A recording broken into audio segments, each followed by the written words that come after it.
Okay, so it's time to start talking about Southwick yesterday, and that's what I'm going to do in these next few videos.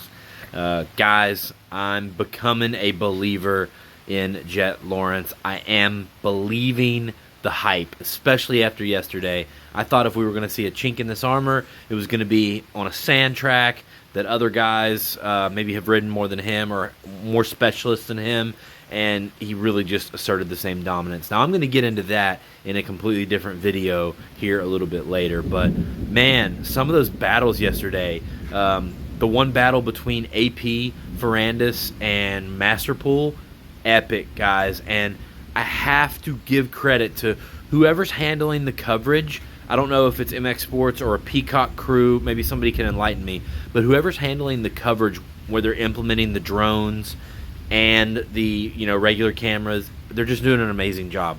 These drone shots are showing this from a perspective that we've never seen before, really, and it really gets you engaged. You know what it feels like if you have raced dirt bikes before, and it really makes you want to go ride. Great job. But the 450 class racing was relatively boring, guys. It was some of the same stuff. Jet makes passes by the second or third turn, takes the lead, sprints off.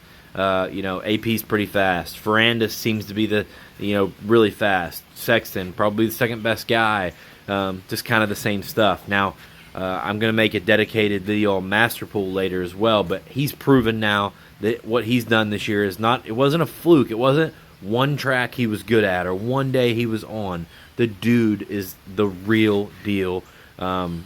Pretty sure he's the best Cowie out there, right? I mean, we can agree on that. Which brings me to Jason Anderson.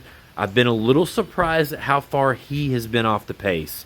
I expected him to be, a few more positions up there, but I know he was hurt. He's been off the bike, whatever. So Southwick always has the sand outlier here, but, this weekend it also had the heat going on. So they said it was absolutely hot, and I believe it. I was at the track yesterday riding as well, and it was brutal in Kentucky. It was so hot yesterday that AC was getting into some kind of level of heat exhaustion, heat stroke in the second moto, and as soon as he came off the track, he rode right to the Asterisk medical rig and passed out. Also, shout out to the local kid, Chris Canning, for some awesome rides yesterday. It's always cool seeing different locals, really throw their name into the mix at Southwick every year. We've got some epic tracks coming up on the schedule, though, with Schugle, Millville, etc. So halfway through the season, I'm still excited.